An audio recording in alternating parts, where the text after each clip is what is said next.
I never imagined I'd be the one writing this. My wife was having an affair with my own brother. When I confronted them, she attacked me in the living room. So, I had her arrested, filed for divorce the next day, and sent the entire video to both families. 6 years. That's how long Heidi and I have been married. In total, we've been together for 8 years. We met at a mutual friend's wedding. She was coordinating the event. I was the best man trying not to trip over my own feet during the ceremony. She laughed at my awkward toast. I bought her a drink at the reception. The rest is supposed to be history, right? I'm Owen, 34. I work in wealth management, which basically means I help people who have money make sure they don't lose it through stupid decisions.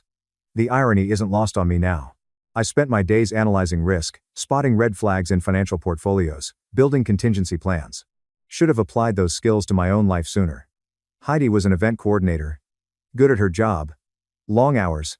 Especially during wedding season. I got used to the late nights, the weekend calls, the stress of dealing with brides and vendor cancellations. It came with the territory. I never questioned it. My brother Gavin was always the charming one. 2 years younger, worked in commercial real estate, always had some deal cooking. He was the guy people gravitated toward at parties. Quick with a joke, generous with drinks, never met a stranger.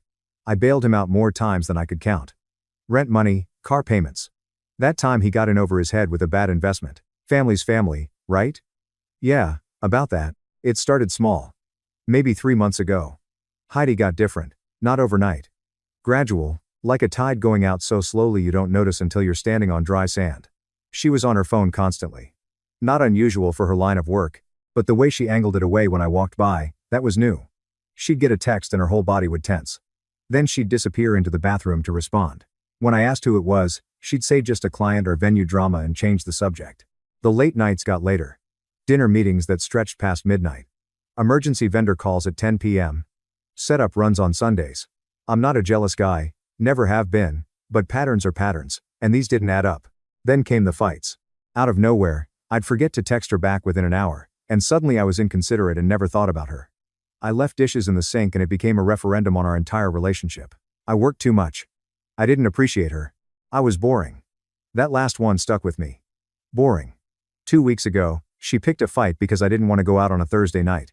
Said I never wanted to do anything spontaneous anymore, that I'd changed. I reminded her I had a 7 a.m. meeting with a client.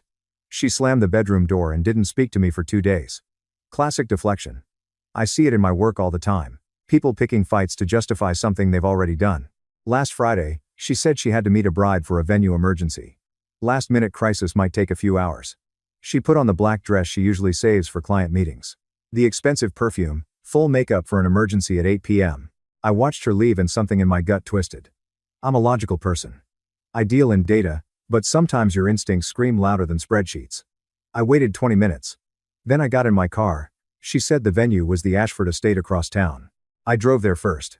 Parking lot was empty except for a catering van. Her car wasn't there. I sat in that empty lot for 5 minutes. My hands on the steering wheel, telling myself I was being paranoid, that I'd feel like an idiot when this turned out to be nothing. Then I drove 2 blocks to the Riverside Hotel. Her silver sedan was in the back lot next to a black SUV I'd recognize anywhere. Gavin's. I sat there staring at both vehicles. Engine running. My brain trying to catch up with what my eyes were seeing. My phone buzzed. Text from Gavin. Can't make Sunday dinner. Got a work thing. I looked back at the hotel. 3rd floor. Lights on in a corner room. My little brother. My wife. I didn't go inside. Every instinct screamed to storm up there to catch them to burn it all down right then, but I didn't. I put the car in reverse and drove home. My hands were steady on the wheel. My mind was already 3 steps ahead. If I was going to do this, I was going to do it right. I wasn't looking for proof anymore. I was going to bury them with it. Heidi came home around midnight. I was on the couch, laptop open, pretending to review client portfolios. She walked in and kissed me on the cheek. Sorry that ran so late. Total disaster with the floral arrangements. I smiled. No worries. Get it sorted out. Yeah. Finally. She kicked off her heels. Headed for the bedroom. I'm exhausted. Coming to bed soon. Just need to finish this up. She disappeared down the hall. I heard the shower turn on. I sat there listening to the water run and something crystallized in my mind. I wasn't angry. Not yet. Anger is hot, impulsive, stupid. What I felt was cold. Surgical. I deal with numbers for a living. Risk assessment. Pattern recognition. Due diligence. You don't make accusations without evidence. You don't blow up your life on a hunch. So, I wasn't going to. I was going to build a case so airtight they'd suffocate in it. Saturday morning, I went to a security store. Told the guy I needed cameras for the house.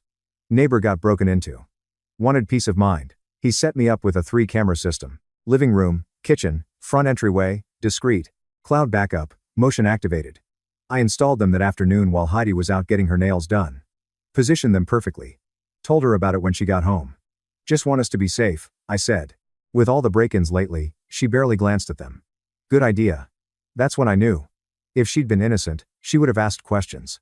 Were they pointed if they recorded audio? Something. She didn't care because she wasn't planning to do anything incriminating at home. Too late for that. Sunday night, I went through our phone records. We're on a shared plan. Have been for years. I pulled the last 3 months of activity. Gavin's number showed up 63 times. Texts. Calls at hours that made my stomach turn. 2 a.m. 6 a.m. During times when Heidi told me she was at vendor meetings or venue walkthroughs, I cross-referenced with her location history. We had Find My Friends enabled. Safety thing, we both agreed to it years ago. I pulled her timeline. 6 visits to Gavin's apartment complex in the last month alone. Each one lined up perfectly with the night she said she was working late. I screenshotted everything, created a hidden folder on my cloud drive, backed it up twice, then I remembered something. Heidi's iPad, she barely used it anymore, left it on her nightstand as basically an alarm clock. But when she first got it, I'd helped her set it up, synced it with her phone so messages would come through on both. She'd never turned that off. Monday evening, while she was in the shower, I grabbed the iPad, opened messages, and there it was. Everything. I'm not going to lie. Reading through those messages broke something in me. Not my resolve. My last shred of doubt. Months of conversations. Not just planning meetups. Entire relationship threads. Inside jokes. Photos I'm not going to describe. Paragraphs about how they felt, what they wanted, what they were going to do. One message from 6 weeks ago made me stop breathing. Heidi, I love you more than I ever loved him. He's so boring. Gav, so predictable. You make me feel alive again. Gavin, I know, babe. Soon. We just gotta time it right. Let me get the promotion locked in. You finish wedding season, then we'll figure it out. Heidi. I hate lying to him. But God. I don't hate it enough to stop. They were planning a future. While living off my income in my house. Lying to my face every single day. I took screenshots of everything, every message that mattered. I organized them by date, by content, by severity. I'm good at building portfolios. This was just a different kind of asset allocation. When Heidi came out of the bathroom in her robe, I was back on the couch. iPad exactly where I'd found it. You okay? She asked. You look pale, just tired. Long day. She sat next to me, put her head on my shoulder. I felt her hair against my neck and wanted to scream. Instead, I kissed the top of her head. Love you, she said. Love you, too. The lie tasted like ash. That night after she fell asleep, I sat in my office and opened a blank email to my parents. Her parents, Gavin, subject to both families. I started typing, just facts, no emotion, timestamps, screenshots attached, video files ready, a simple explanation of what I discovered and what I was going to do about it. When I finished, my finger hovered over the send button. Not yet. I saved it as a draft. Then I sat back and stared at the ceiling. My mind turning over the final piece of this puzzle. I had the evidence. I had the documentation. I had everything I needed to destroy them. Now I just needed the right moment to pull the trigger. And I was going to make damn sure they never saw it coming. 2 weeks. That's how long I waited. Not because I was weak, because I was patient. I went to work. Had dinner with Heidi. Texted Gavin back when he sent me stupid memes like nothing was wrong. I smiled. I nodded. I played the role of the boring, predictable husband they thought I was. And the whole time I was watching. Waiting for the perfect opening. It came on a Saturday afternoon. Heidi was getting ready. That same routine I'd seen a dozen times now. The good jeans, the fitted top, hair curled just enough to look effortless. Vendor meeting? I asked from the bedroom doorway. Yeah, Flores needs help with a mock-up for the Henderson wedding. Shouldn't take more than a couple hours. She didn't even look at me when she said it. Sounds good. I'll probably just catch up on some reading. She kissed me on the cheek, perfunctory routine, and grabbed her keys. I waited until her car pulled out of the driveway. Then I checked Gavin's social media. He'd posted a gym selfie an hour ago with a caption, "Rest day gains," which meant he was home. Free. Perfect. I pulled out my phone and sent Heidi a text. Hey, I think I left my wallet in your car. Can you swing back real quick? Needed for a grocery run. 3 dots appeared immediately. Then I'm already halfway there. Can it wait? Kind of need it. Won't take you 5 minutes. A longer pause then, Fine, give me 20. I set my phone down and opened a new message. This one to Gavin. Hey man, need a favor. Can you come by the house? Got a weird noise coming from the garage. Want a second opinion before I call someone? Gavin replied within seconds. Yeah, sure. Be there in 10. I smiled. The cameras were recording. The stage was set. Now I just needed my actors to show up. Gavin arrived first. I heard his SUV pull into the driveway. The door slammed. He walked up to the front door and knocked. Casual, easy, like he'd done 100 times before. I opened it. His smile faltered when he saw my expression. Hey, he said. What's up with the garage? Change of plans. Come inside. What? Inside. Gavin? Something in my tone made him hesitate, but he stepped through the door. I closed it behind him and gestured to the living room. Have a seat, Owen. What's going on? You're being weird. Sit down. He sat on the couch, confusion turning into something else. Nervousness, maybe. Still trying to hide behind bravado. Seriously, man? What? Heidi's on her way here, I said. The color drained from his face. Just a little. Just enough. Okay. He said slowly. Why'd you need me to come over if?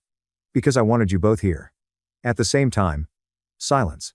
Gavin's throat worked. I don't understand. Yeah, you do. He stood up. Look, I don't know what you think is. Sit down, Gavin. Owen, I said, sit the hell down. My voice didn't rise, didn't crack. It was still wrapped in ice. He sat. We stared at each other across the living room. I could see him trying to figure out what I knew, how much, whether he could still talk his way out of this. The same calculations he probably ran every time he closed a real estate deal. But this wasn't a negotiation. This was an execution. I heard a car pull into the driveway. Heidi's engine, the one I'd listened to every morning for 6 years. The one that drove away to meet my brother while I sat at home like an idiot. Not anymore. Her footsteps on the walkway. Key in the lock. The door opened. Heidi walked in already talking. Okay, I'm here. Where's your? She stopped, frozen in the doorway, keys dangling from her hand, purse sliding off her shoulder. She looked at Gavin, then at me, then back at Gavin. I watched her face cycle through a dozen emotions in 3 seconds. Confusion, recognition, panic. The exact moment she realized she was caught. Owen. She said carefully. What's going on? I gestured to the empty chair across from Gavin. Close the door. Sit down. I don't.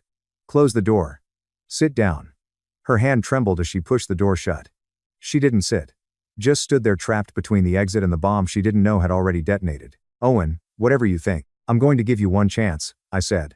My voice was calm. Measured. One chance to tell me the truth before I tell you what I already know.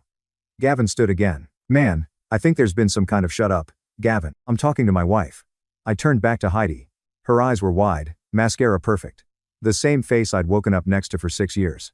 The same face that had been lying to me for months. So I said, you want to tell me where you've really been going? Or should I start showing you the receipts? Heidi's mouth opened, closed, opened again. I don't know what you're talking about, she said, but her voice cracked on the last word. I pulled out my phone, opened the screenshots folder, walked over and handed it to her. Scroll through those. Take your time. She looked down at the screen. I watched her face as she saw the first message, then the second, then the third, the timestamps, the locations, her own words staring back at her. I love you more than I ever loved him. Her hands started shaking. How did you your iPad? I said simply, still synced to your phone. You never turned it off. Gavin was on his feet now. Owen, listen. This isn't sit down or get out. Your choice. He stayed standing. You're making this into something it's not. We were just what? I turned to face him. Just sleeping with my wife. Just planning a future together while living under my roof. Just what exactly? Heidi's face went from white to red. You had no right to go through my messages. I almost laughed. That's your defense. Privacy. You invited my brother into our bed. My voice didn't rise, but the words cut through the room like a blade. Don't you dare talk to me about rights. She threw my phone at the couch. You don't understand. You never understood. Then explain it to me. You're never here. She was breathing hard now. Chest heaving. You work constantly. You ignore me. You treat me like I'm just another item on your checklist. So you decided to sleep with Gavin. He actually pays attention to me. He makes me feel wanted. Gavin stepped forward. Owen, look, it just happened. We didn't. 63 calls in 3 months, I said, looking at him dead on. 6 visits to your apartment. Months of messages planning your little future together. That's not just happening, little brother. That's a relationship. His jaw clenched. You don't know what you're. I know exactly what I'm talking about. I've got your entire timeline documented. Every text, every lie, every time you looked me in the eye at Sunday dinner while you were screwing my wife. Heidi's voice went shrill. Don't act like you're the victim here. You drove me to this. How? By working to pay for this house. By trusting you? By being boring. She was screaming now. God. Owen, you're so predictable. Same routine, same conversations, same everything. Do you know what it's like to feel invisible in your own marriage? Do you know what it's like to be betrayed by the two people you trusted most? She flinched, but then her face hardened. I'm not apologizing. You want to know the truth? Fine. Gavin makes me happy. He actually cares about me and I'm done pretending you're enough. The words should have destroyed me. Maybe they would later, but right now I felt nothing but cold clarity. Okay, I said quietly. That stopped her. What? Okay. You want him? You can have him. I'm filing for divorce Monday morning. You can't. I absolutely can and I will. I looked at Gavin. Hope you're ready to support her because she's not getting a dime from me. Heidi's eyes went wild. You don't get to do this. You don't get to just decide. You already decided months ago. I'm just making it official. This is BS. She moved toward me, finger jabbing the air. You set this up. You manipulated us into coming here. I gave you a chance to tell the truth. You chose to lie. You're controlling. You're obsessed. She was in my face now. Spitting. You probably planned this whole thing. Put those cameras up to trap me. I took a small step back, just enough to stay in frame. The cameras are for security. You said so yourself. You're a psycho. Her voice hit a pitch I'd never heard before. You violated my privacy. You stalked me. I protected myself from a liar. That's when she snapped. Her hand came up fast. I saw it in my peripheral vision, but didn't move. The slap connected with my face hard enough that my head turned. My cheek burned. I straightened. Looked at her. Didn't say a word. You ruined everything. She screamed. This is all your fault. She shoved me, both hands on my chest. I stumbled back a step. Gavin grabbed her arm. Heidi, stop. She yanked free and swung at me again, this time with a closed fist. Caught my shoulder. I kept my hands at my sides. Everything was fine until you had to go snooping. You couldn't just leave it alone. She reached for the decorative bowl on the side table. Heavy glass wedding gift from her parents. She hurled it at my head. I ducked.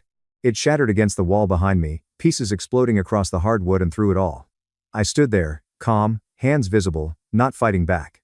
The camera in the corner caught everything. I walked to the kitchen, pulled out my phone, dialed 911. Heidi froze when she heard my voice. Yes, I need police at my address. My wife just physically attacked me. I have video evidence. No, I'm not injured. Yes. She's still here. Her face went from rage to pure panic in half a second. What did you just? You made your choice, I said. Now deal with the consequences. The operator told me to stay on the line. I put the phone on speaker and set it on the counter. Heidi stared at me like I just pulled a gun. You called the cops on me. You physically attacked me multiple times in my own home. I barely touched you. You slapped me, shoved me, threw a glass bowl at my head. That's physically attack. Gavin moved toward the door. I stepped in front of it. Where do you think you're going? I'm not part of this, man. This is between you and her. You're staying until the police get here. You can't keep me here. Try to leave and I'll add interference to the report. I didn't raise my voice. Didn't need to. Your call. He backed up, hands raised. This is insane. Heidi's panic was shifting now. I could see the wheels turning behind her eyes. The survival instinct kicking in. She'd realized screaming wasn't working, so she was going to try something else. She sank into a chair, buried her face in her hands. When she looked up, there were tears. Owen, she said, voice small and broken. Please don't do this. Don't do what? Hold you accountable. You're trying to ruin my life. I'm trying to protect myself. There's a difference. I made a mistake. The tears were flowing now. Real or manufactured, I didn't care anymore. I was confused and hurt, and I made a terrible mistake. But you can't. You can't destroy me over this. You destroyed us the moment you got into bed with my brother. I'll end it right now. I'll never see him again. I'll do whatever you want. Just please don't. It's done. Heidi. Owen. Please. She stood. Moved toward me. Gavin grabbed her arm, but she shook him off. We can fix this. We can go to counseling. We can work through it. There's nothing to work through. You made your choice. You set me up. Her voice turned desperate, grasping. You manipulated me into coming here. You trapped me. You wanted this to happen. I gave you multiple chances to stop. To be honest, you chose not to. You're going to tell the cops I attacked you. After what you did to me, after what I did to you? I kept my voice level. What exactly did I do?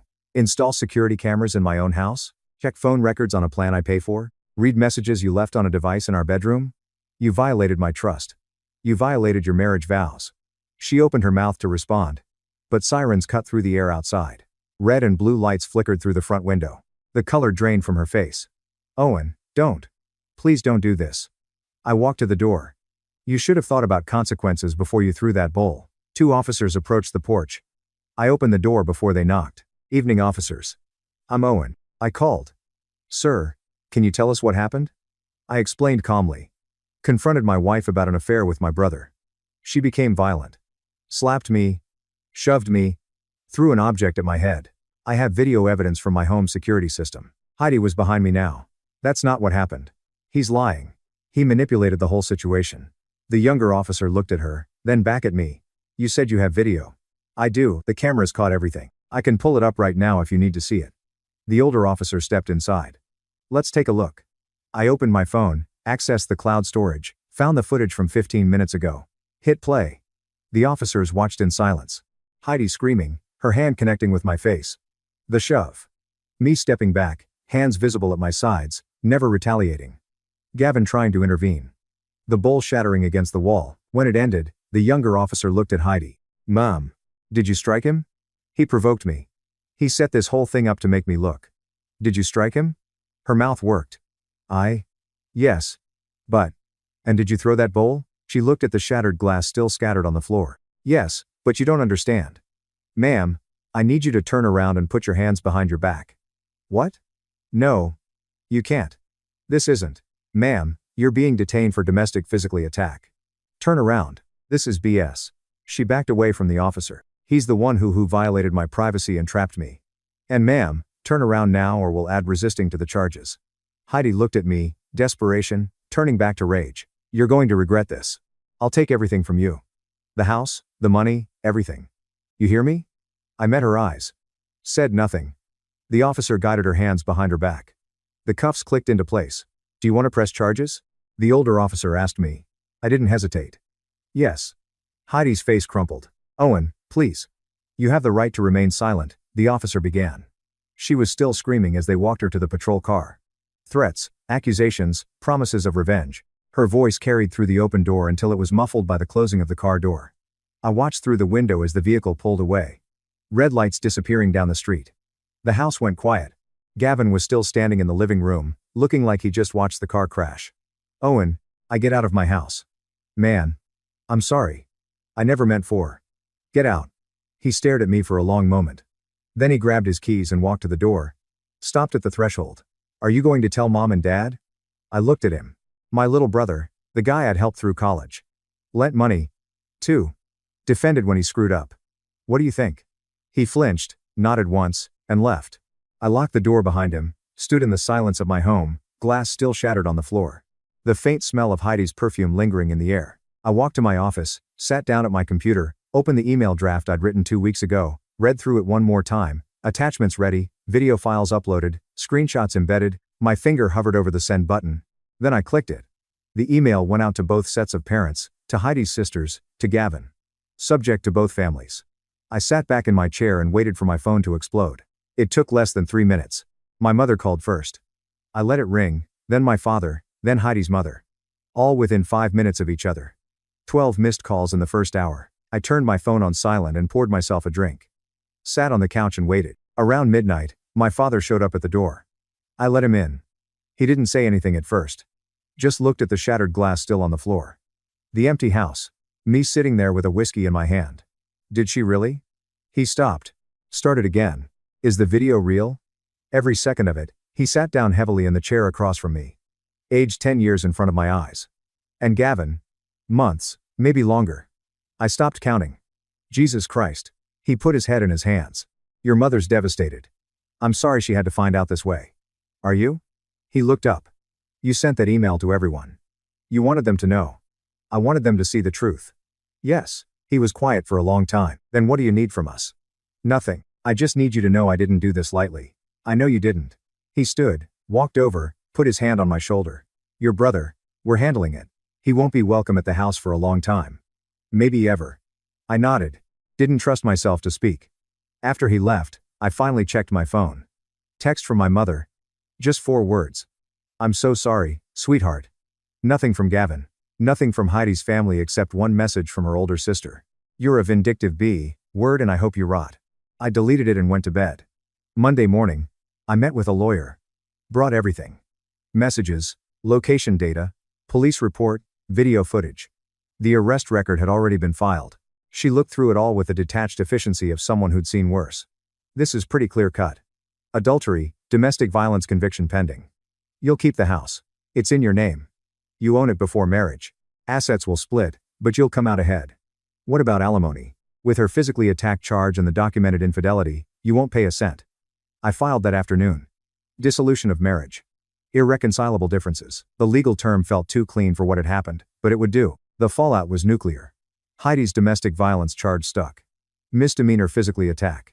She pleaded no contest, got probation, and mandatory anger management. The conviction went on her record, her event coordinator job gone within 2 weeks. Turns out when you're in an image-based industry, getting arrested for domestic violence doesn't play well with clients. She tried to spin some story on social media about being the real victim, about me manipulating her, someone I never found out who posted the police report in the comments. She deleted her account the same day. Gavin tried to reach out once. Long text message about how sorry he was, how he'd lost everything too, how he hoped someday I could forgive him. I blocked the number without responding. My parents cut him off completely. Financial support, family, business connections, Sunday dinners, all of it. My mother couldn't even say his name without crying for months. He moved 2 hours away. Heard through the grapevine he's selling used cars now. The real estate firm dropped him when word got around. As for Heidi and Gavin's relationship lasted about 3 weeks after the arrest. Turns out betrayal doesn't make a great foundation. Who knew? The divorce finalized 4 months later. I sat in the courthouse hallway waiting for the judge to sign off. Heidi was there with her lawyer looking like she hadn't slept in weeks. We didn't speak, didn't even make eye contact. When it was done, I walked out into the sunlight with the decree in my hand and felt nothing. Not triumph, not vindication, just empty. And then slowly relief. It was over. I sold the house 6 months after that. Too many ghosts. Bought a smaller place closer to downtown. Started fresh. New furniture, new routines, new life. I saw a therapist for a while. Not because I was broken, because I was smart enough to know processing betrayal takes work. She helped me untangle the anger from the hurt, the pain from the healing. Eventually, I started dating again. Carefully, slowly. Trust doesn't come back overnight. I'm writing this 2 years later. Someone asked me in the comments if I ever regretted pressing charges. Not for a second. Heidi made her choices. I made mine. The difference is I can still sleep at night. She gambled on me being too weak or too conflict avoidant to call her out. She thought I'd just take it. Maybe cry. Maybe beg her to stay. She was wrong. I didn't scream. Didn't beg. Didn't give them the satisfaction of seeing me break. I just documented everything, waited for the right moment, and let them destroy themselves. They wanted to play me for a fool. Instead, I played chess while they were still learning checkers. People ask if I've forgiven them. Honestly, I don't think about them enough to forgive them. Forgiveness implies they still occupy space in my life. They don't. Gavin isn't my brother anymore. Heidi isn't my wife. They're just 2 people who made catastrophically bad decisions and paid the price. Meanwhile, I kept my house equity, kept my career, kept my dignity, and most importantly, I kept my peace. Some revenge is loud, explosive, dramatic. Mine was quiet, calculated, permanent, and I never raised my voice once. Edit. For everyone asking about updates, there aren't any. This is it. They're out of my life. I'm moving forward. That's the whole point. Edit 2. No, I'm not interested in reconciliation with Gavin. Some bridges don't get rebuilt. Edit 3. Stop asking me to forgive them for my own healing. I'm healed. They're gone. That's all the closure I need. Thank you so much for watching until the end. If you really like our videos, please don't forget to like, share, and subscribe. Have a great day.